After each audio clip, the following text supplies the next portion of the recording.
Ako po si Alice Morillo, OFW ng Hong Kong. Isa po sa mga natulungan ni Sir Arthur Buban dahil po sa financing company na ginamit po ng kaibigan ko ang pangalan ko kasi po namatayan po siya at nakasanla po ang kanyang pasaporte.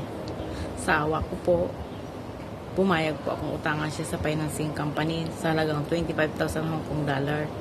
Never po akong nakihati sa kanya kasi nangako naman po ang kaibigan ko na babayaran po niya monthly ang 3,670 Hong Kong dollars ng 8 buwan. Kaya nga lang po, first payment pa lang, pumalpak na po siya. Ako kasi po ang nagbayad ng first payment.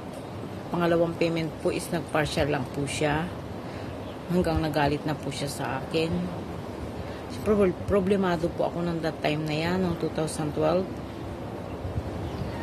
Kaya po, sinabi ko po ang problema ko sa amo ko at binayaran po ng amo ko sa financing company at kinakaltasan po ako ng 2,000 Hong Kong dollar monthly.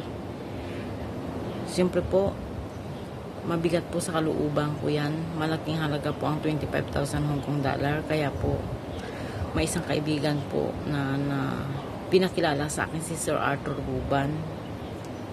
Dahil po kay Sir Art, umabot po kami ng small claim tribunal ng aking kaibigan at nangako po siya na babayaran ako ng 500 monthly.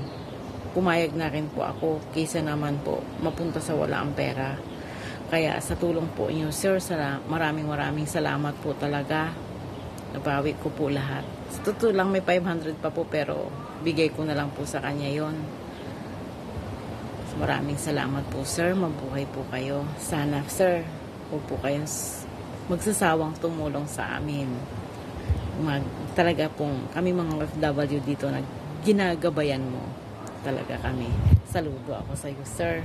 Mabuhay po kayo, Sir. Yan lang po. Maraming salamat po, Sir.